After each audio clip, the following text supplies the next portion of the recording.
Sa isang bansang puno ng ingay ng politika at kontrobersya, sino ang nagsasabi ng totoo? Sino ang nasa panig ng bayan? Welcome to Bayang Pinas, ang news channel na hindi takot maglatag ng katotohanan. Dito, pinag-uusapan natin ang mga isyong may kinalaman sa kinabukasan mo, politika, pamahalaan, at ang tunay na kalagayan ng ating bansa. Hindi kami bayad, hindi kami bulag. Sa Bayang Pinas, ang boses ng mamamayan ang tunay na headline. Kaya kung sawang-sawa ka na sa mga baluktot na impormasyon at scripted na kwento, dito ka na. Dito sa Bayang Pinas, tayo ang bantay at boses ng bayan. Kung gusto mong manatiling mulat at informed, don't forget to like, share, and most importantly, subscribe dahil sa panahon ngayon, ang kaalaman ay kapangyarihan. Ito ang Bayang Pinas, balitang totoo, pusong makabayan para sa sambayanang Pilipino. Tara na't alamin ang tunay na balita. Nakakahawa, nakakamatay. Okay, pakinggan, panoorin natin itong short video, yung mga salitang binitawan ni PBBM 6 months ago. Parang nabalik ako dun sa kampanya, nandun kami dalawa ni Inday Sara nagbubungis-ngisan ulit. And the reason I made her laugh is that I told her, dito sa mga gulong nangyayari, I have just officially designated myself as your self-appointed official BFF. So, kahit sorry na lang, sayod mo sa gusto mo, I'm still your #1 fan. Okay. 6 months ago, somewhere in Leyte, sa launching ng Isang Pier, nandun si Martin Romualdez, nandun si BP Sara. I am self-appointing myself as your official best friend forever. Sorry, Inday Sara, I am your #1 fan. Meron bang pumilit sa presidente na nag-announce ng ganon? I believe, inulit na naman niya yan nung birthday ni BP Sara. Ano bang buwan ang birthday ni BP Sara? Nakalimot na ako. Na, malala ko rin yan eh. Na best friend forever niya talaga si BP Sara. Oh. So ano yung sakit? Yung amnesia way utang kabubuton. Amnesia. Nakalimot na po ang Pangulong Marcos yung kanyang presidential proclamation. Ganda sanang nagawan ng ng presidential proclamation. Pwede ba yun? Presidential proclamation. President Ferdinand Bongbong Marcos Jr. do hereby appoint myself as the best friend forever of Vice President Inday Sara Duterte. Sign. Yun na lang ang kulang eh. Yung written. But this one is recorded. Actually, pinadala sa akin ito ng isang DDS eh. Sabi niya, Brad, ito, malala mo pa ba ito? Oh, malala ko. Oh, parang nakalimutan na. Nasaan na ang tunay na kaibigan? Sabi nang nagpadala sa akin. Oo nga, nasaan na? Kaya ito, gumawa ako ng vlog. Oh, Mr. President, self-appointed BFF of BP Sara, nasaan ka na? Ngayon na ang iyong kaibigan sinisira ng iyong pinsan. Okay lang sana kung ang sumisira o kumakalaban kay BP Sara yung Makabayan Black. Understandable yun. Okay lang kung ang sumisira yung mga dilawan, sina Hontiveros, sina Lenny, sina De Lima, understandable yun.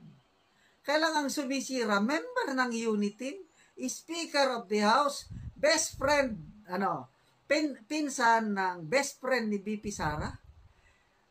Tapos, ang best friend forever, tahimik. Nasaan ka na, Mr. Best Friend? Naglaho ka naman. Oh, baka tama yung sabi ni Maharlika. Anong definition ni Maharlika ng BFF? Hindi best friend forever. Best fake friend. Peking kaibigan itong presidenteng ito dahil naglaho na in times of need, tinalikuran ang kanyang best friend. Yun po ang nakikita ko ngayon. Isa pa, bakit amnesiam way utang kabubuton? Bisaya yun, way utang kabubuton. Walang utang na loob itong presidenteng ito. Halos lahat ng Filipino voters, bumoto man o hindi sa Unitin, alam nila na kung hindi dahil sa mga Duterte, hindi mananalong presidente itong Bongbong Marcos Jr. Kahit saan kayo magtanong, kahit yung Dilawan, Isko, Pacquiao, Lacson, dayag, it's an open secret na ang leading presidential contender noon is Mayor Inday Sara. Pumapangalawa lang yan si Bongbong Marcos. Kanina, yung galing ako sa piyestahan, may vlog na ako niyan. Kanina, piyestahan, nagiinuman, ang ginawang pulutan, itong si PBBM. Sabi nila doon, yung mga nagiinuman. Ang problema sa presidente ay ang misis, under desire itong presidente na ito. Yun, ang narinig ko sa inuman. So, sinishare ko lang. So, ano na ngayon? Sinisiraan ng Speaker of the House ang best friend ng presidente. Tapos ang presidente walang magawa. Tahimik. Ang Pangulong Rodrigo Roa Duterte na nagpalibing sa Marcos Sr. Kinalimutan na. Gusto na ng presidenteng ito na pabalikin ang ICC para usigin ang tumulong sa kanilang pamilya. Kaya yan yung sinabi ko nga, amnesiam way utang kabubuton. Is that a medical term? Maybe not. It's a political term. Nakakalimot ang Pangulo. Akala niya hindi recorded yung sinabi niya na best friend forever. Ngayon, fake friend na. Nakikiusap ang iyong Vice Presidente, mahal na Pangulo, na kung pwedeng i-review mo yung palisiyaw, yung programa, yung joint statement ng Government of the Philippines at ang CPP and PNDF na mag-uusap naman kayo, i-resume ang peace talks. Ang sabi ng iyong best friend, kung totoong best friend, is i-review nyo ang mga policies nyo sa proclamation, amnesty, yung reopening of peace talks, i-review nyo lang. May sagot na ba kayo? Wala, tahimik kayo.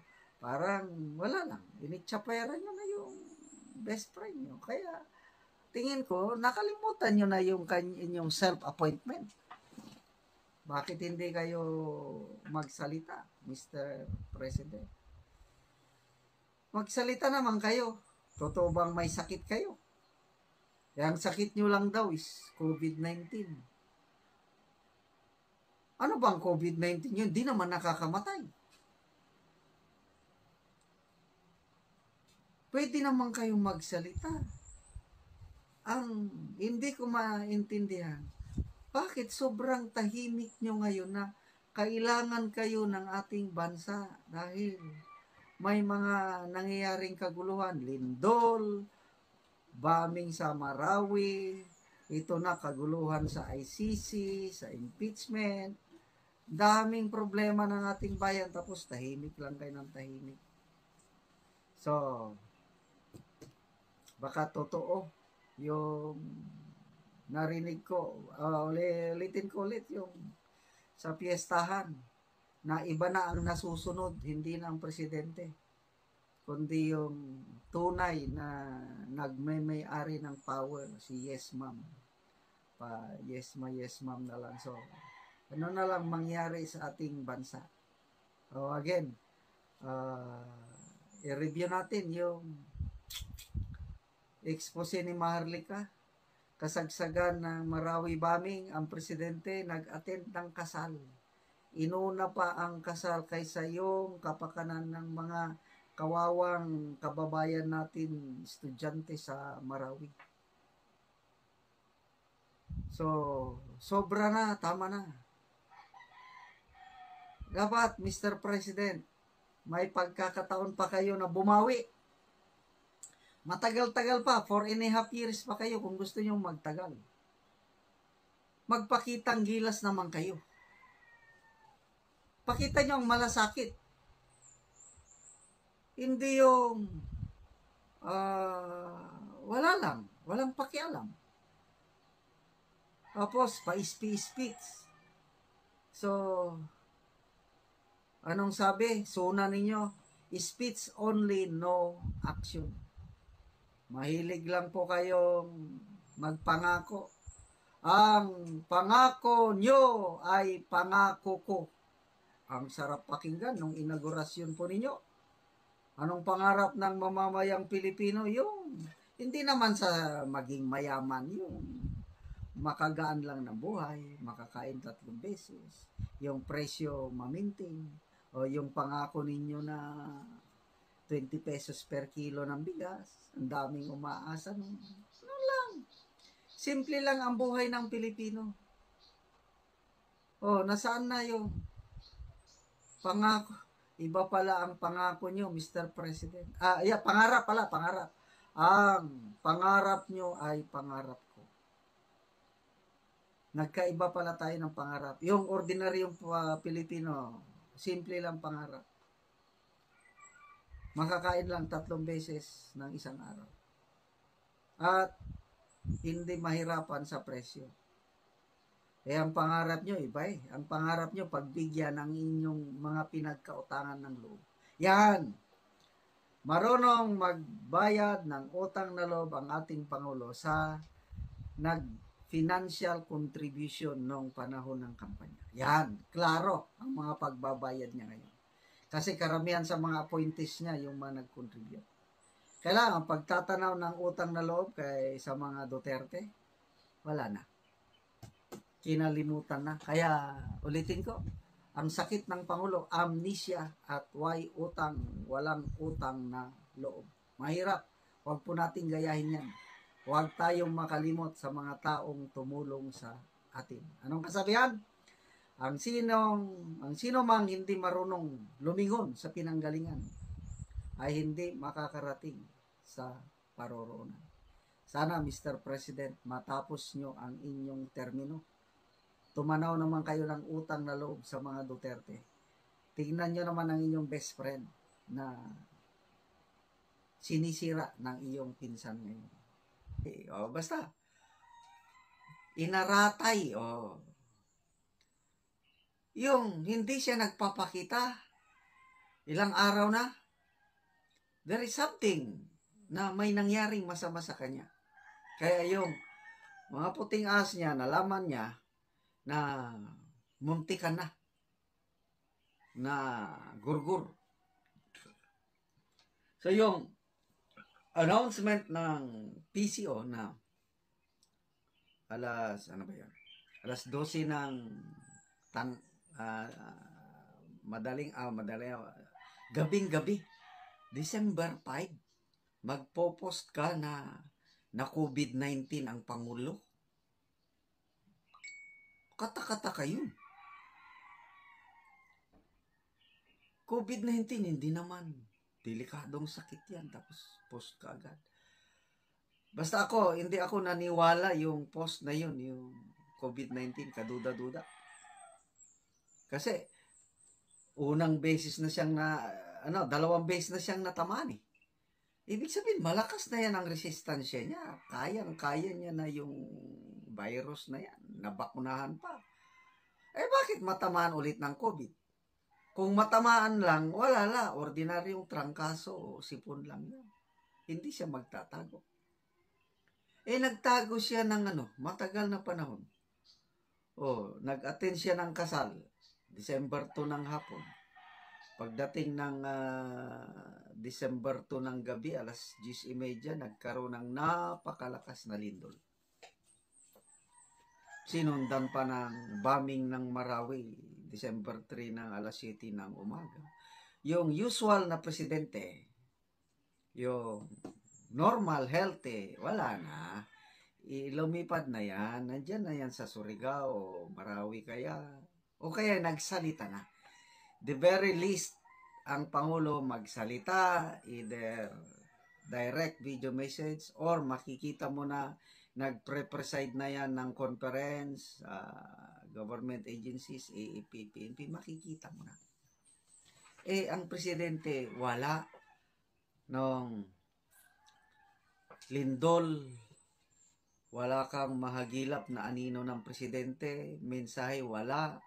Yung Marawi bombing, si DND secretary lang, chief of staff, AFP, PNP, sila lang ang nag-press conference. Kapansin-pansin, nasaan ang Pangulo? So, hinahanap ang Pangulo, hindi makita.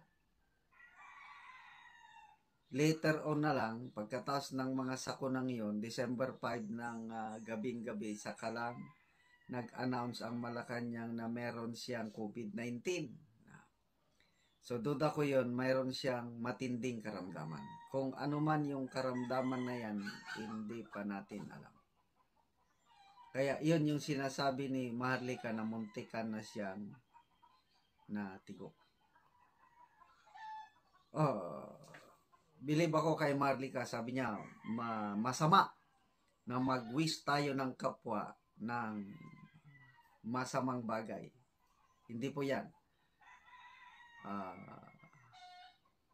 Ako, sana gumaling siya kaagad para magamit pa niya ang pagkakataong ito for 4.5 years na i-redeem ang pangalan niya. Kasi kung hindi magbago, nako, he will go down in history as one of the worst president we ever had. May nababasa na akong comments, mas worst pa daw siya kay Cory Aquino. So, malala ko nung namatay si late Secretary Susan Ople, ang mukha ng Pangulo, grabe. Magang-maga ang mukha, ang mata, makita mo, matamlay. Magsalita, matamlay. So, doon ko napansin na meron siyang karamdaman. And yung vlog ko na yon, maraming nag-agree na talagang kapansin-pansin yung mukha ng Pangulo na hindi siya in perfect health. Kasi nagningiwi ko minsan eh. So kung ano man ang sakit na yon, sana maging makatotohanan ang Malacanang. Huwag nilang lukuhin ng taong bayan yung COVID na yan. Wala na yan. Paso na yung COVID. Hindi ako naniniwala na nagka-COVID lang siya. May mas malalang sakit. So, kay BP Sara, yun pala ang dahilan. Sabi ni Maharlika, ito yung explanation ni Maharlika na grabe nilang tinitira si BP Sara. Gusto nilang sirain. Kasi alam ng Malacanang na anytime dahil sa health condition ng presidente may mangyari, di automatic BP Sara ang papalit. Takot na takot daw si First Lady Lisa, according to Maharlika, na magpresidente si BP Sara. O sinong gusto niyang magpresidente? Si Martin Romualdez, pang-apat naman lang yun na si Senator Zubiri magpresidente. Anong gagawin nila kay Senator Zubiri para magpresidente si Martin Romualdez? I don't know. So, sana gagaling. Yan ang aking prayer. Sana gagaling ang presidente. Kasi sayang yung greatest political comeback yung nangyari sa Marcos family. Meron mo yan, 36 years kang inaliposta. Tapos bigla kang binigyan ng pagkakataon. Nandyan ka na sa palasyo to clear Marcos family. Instead na i-clear ang Marcos family name, lalo niyang sinisira. But to me, yung Marcos Sr., yung First Lady Imelda, hindi yan masisira. Nakaukit na kaming mag-asawa. Sa aming pamilya, nakaukit na ang magandang ginawa ng Pangulong Marcos Sr. at First Lady Imelda. So ito, Marcos Jr., sinasayang niya ang pagkakataon na i-build up ang legacy ng Marcos family at ngayon sinisira. Life is too short. Yun po ang gusto kong i-highlight ngayon. Hindi tayo makasigurado sa ating buhay. Hiram lang sa Diyos ang ating buhay. Kaya ako, ang motto ko sa buhay ganito. Only one life will soon be passed. Only what's done for Christ will last. Nung una, ang buhay ko, ang nakasentro, sarili ko. Puros greediness, love of money, pagkamkam ng kayamanan. Kaya lang yun pala, hindi ko yun madadala sa kabilang buhay. Useless. Hindi naman hindi ko kailangan ng pera. Kaya lang na-realize ko na yung buhay ng tao is not about possession, material wealth. What profit, sabi ng Bible, what profit a man if he gains the whole world and lose his soul? Mayroon tayong kaluluwa at espiritu that will live forever. Kaya lang, saan mapunta yung kaluluwa at espiritu? Dalawa lang yan. It's either heaven, eternal life in heaven with God, or eternal condemnation sa hell without God. So, ako, I lay up treasures in heaven. Yan ang utos ng Biblia. How do I lay up treasures in heaven? It is serving God, and loving my fellow men. Yun lang, yung two greatest commandments. Ibigin ng Diyos ng buong puso, buong kaluluwa, buong lakas. At ibigin ang kapwa-tao kagaya ng pag-ibig ko sa aking sarili. Yun ang sentro ng aking buhay ngayon. Kaya yung kayamanan, pera, kailangan ko pa rin. Kaya lang, wala yan. Kung ano yung blessing na natanggap ko ngayon sa Panginoon, sabi ko, Lord, make me a channel of blessing. Kaya, madali sa akin yan. Pag may blessing ako, bigay. The more na namimigay ako, the more na nakakatanggap ako ng blessing sa Panginoon. I tell you, grabe. Ang sarap pong tumulong. Mas maganda yung tumutulong kaysa yung tinutulungan. So, balik tayo dito sa isyu. Hindi nag-aapura ang ating VP Sara na magpresidente. Kasi kung gusto pa niya magpresidente, noon pa, last year election, nagkandidato na siyang presidente. Siya ang presidente niya. But sabi nga niya is, everything has a purpose, has a season. Yung Ecclesiastes na kinot niya, isang mensahe niya, sabi niya, there's a time for everything. Kaya, naghihintay lang siya ng perfect timing ng Diyos. Kung kailan siya maging presidente, it will surely come. Huwag tayong mag-apura, magpre-presidente ang ating minamahal